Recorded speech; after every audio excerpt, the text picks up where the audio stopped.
New into stock, we have a very tidy Volkswagen Caddy, handy little van. It's a 1.6 TDI C20 Startline.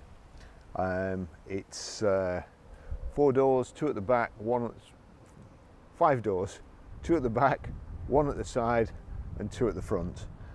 It's 2014 on 14 plate. It's only done 53,476 miles, a bit more by the time I finish this test drive.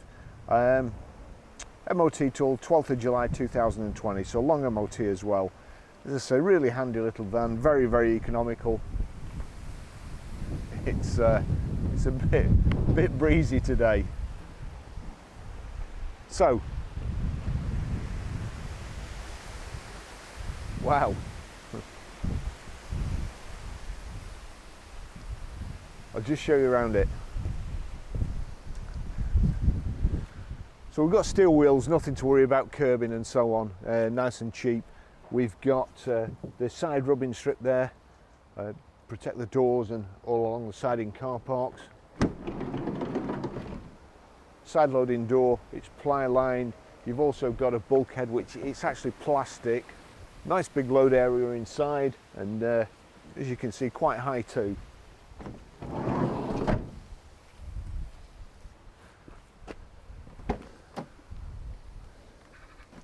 Twin rear doors, just a little catch down there, opens like so, 90 degrees. A little catch at the bottom, if you pull that out, it's the open flat, so you can reverse right up to a loading bay or get a forklift truck in there. So plenty of room in there, and as you can see, the bulkhead at the back. I'll try and remember to cut a few little bits of video in to show you what it's like in the back, but fairly tidy. And I think, what are they, 60/30 rear doors, glass in the back, which is handy reversing and so on, but you've also got a rear wash wipe as well. I'll just take you for a ride in it.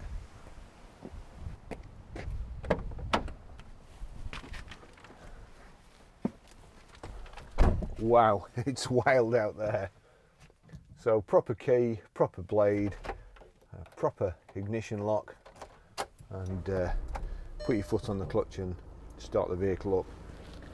As I say, it's a really tidy van. The only thing I've noticed is a little ding on this wheel arch, which we'll no doubt try and get our dent man to do if he can get to it. I can't promise he can, but apart from that, it's very tidy all round.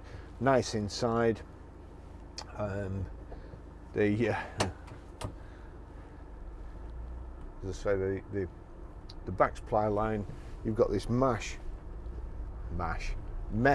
thick plastic grille, bulkhead, which stops you any parcels flying forward.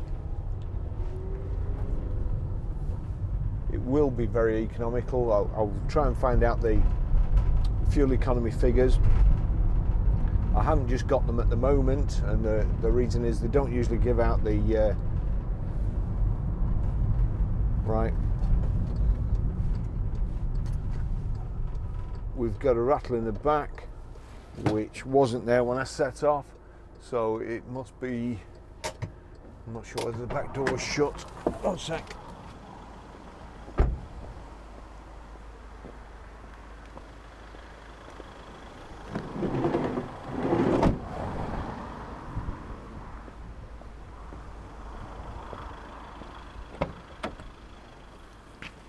Not shut the back door properly. Pilot error, I'm afraid. So off we go again.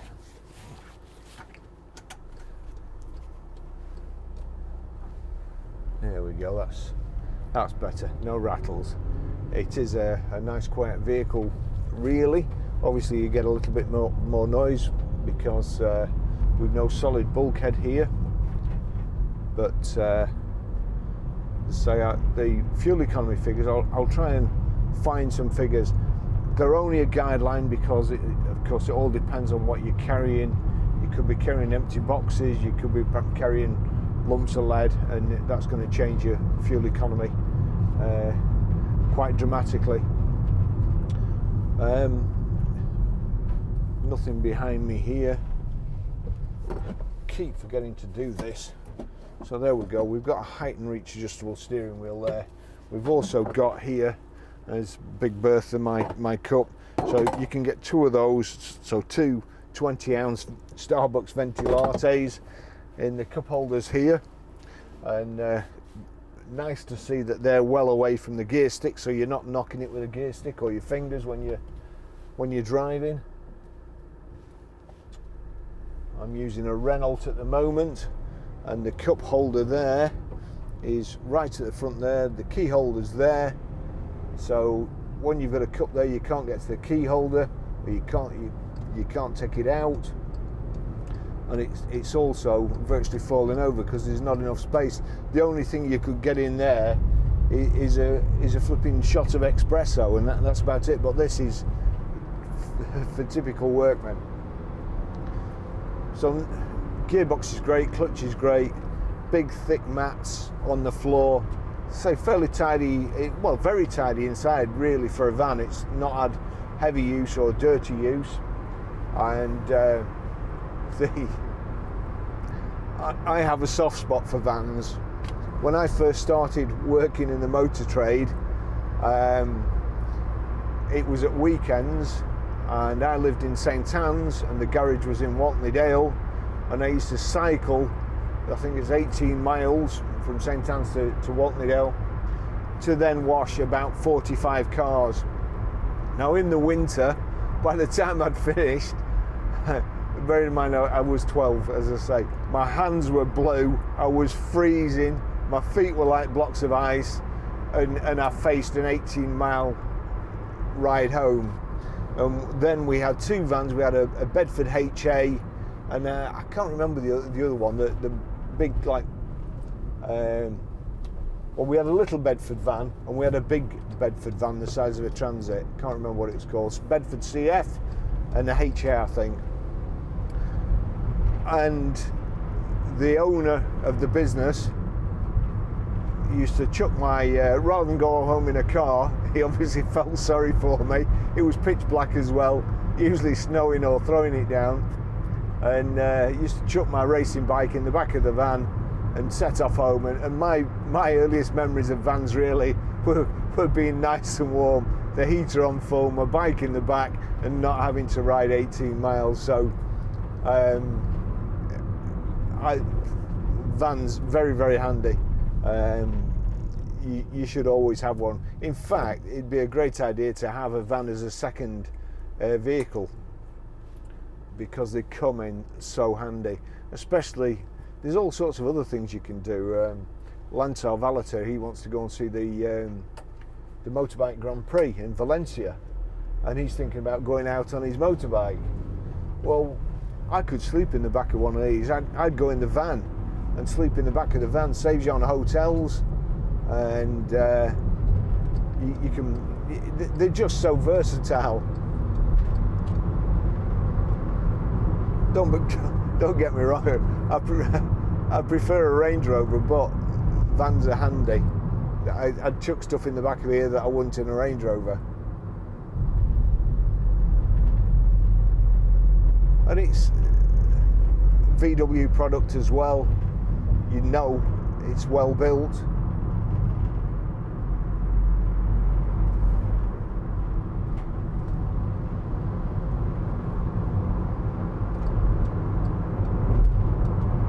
Just take you up the motorway. It will be a little bit noisier, as I say. It's only ply line, so you've no sound deadening felt to take away any noise or drumming.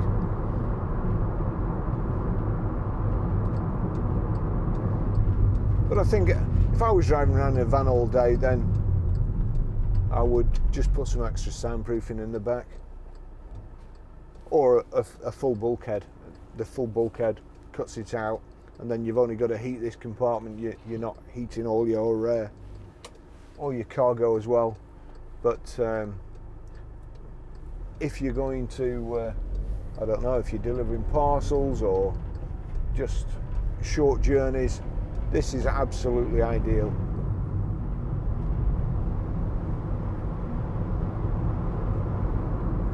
Nice and tidy, all the dashboard's nice and clean, steering wheel's not polished smooth with rough hands or anything, no scratches anywhere. It's a very, very nice vehicle.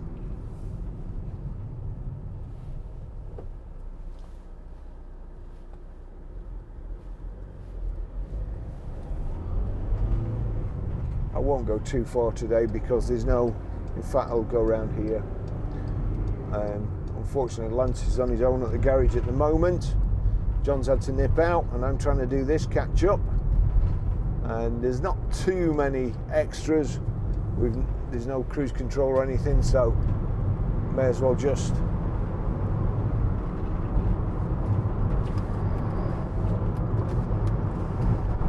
yep, windows are good.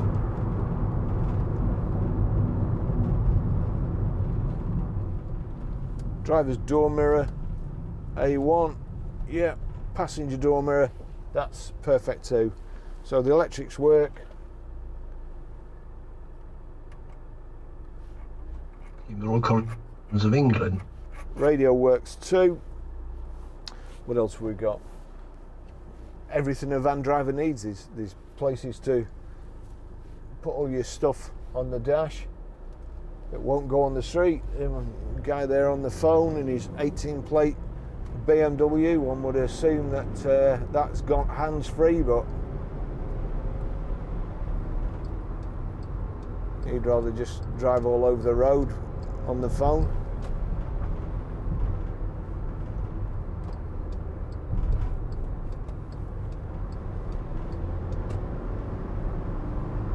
Rev counter on the left on the dashboard. Your information display in the centre there, speedo on the right, in the right hand side in the speedo at the bottom there's your fuel gauge, on the left in the rev counter, coolant temperature, your information display there tells you the time, the gear you're in, outside temperature, instantaneous miles to the gallon, and it's got kilometers per hour there, which I assume you can change to miles per hour as well.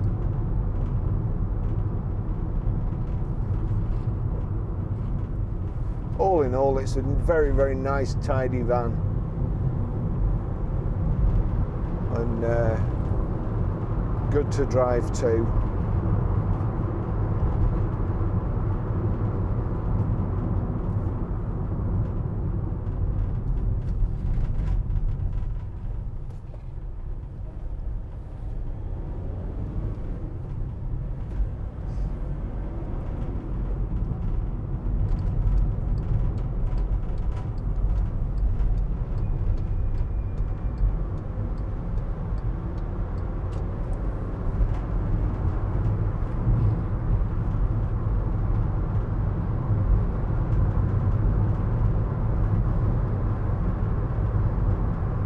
So I think I'll probably finish the test drive there.